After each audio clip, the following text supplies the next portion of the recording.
En yaşacık ayrımsıyımıl mekan atayıp çıkış ediyor. Türkmen halk ayrımı Çagdyr çagalar.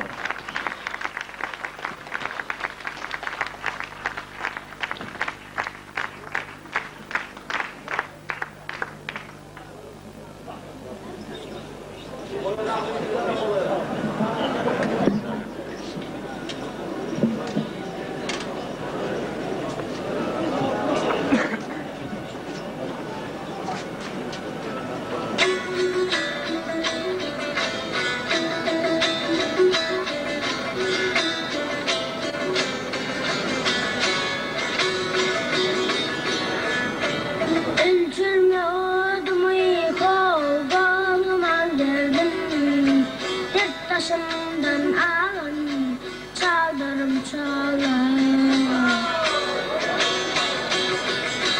Nadanmışım bir bibi vefa dillerdim. Dergünün coşun çaldırım çağlar.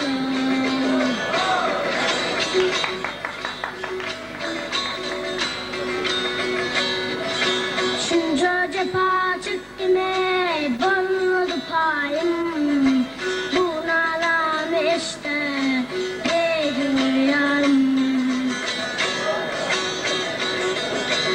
Atmanlar uşanım kov, yıllarım ayım. Halka durak yaşan, Çagdyr çağlar.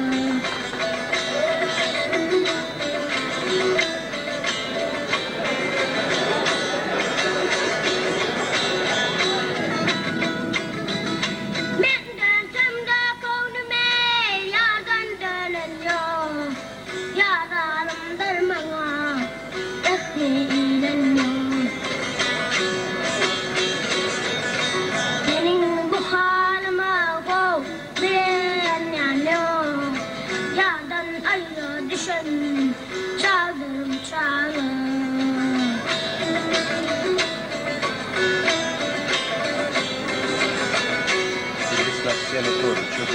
Ey diye başarı giderken var ya, uçurum vanet yok, görer perman.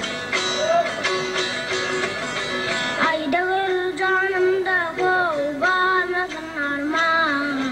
Dergünün coşun, çaldırım çağlar.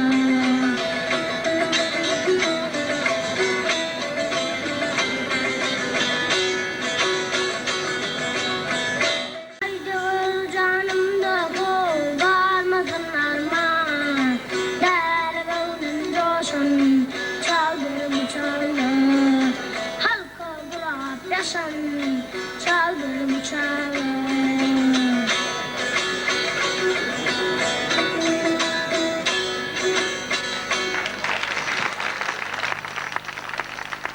Bereketli mekanza. Ömrümüz okudum. Mekan. Yoldaşlar bir kontur iken bir kaydımdan kendim edeyim.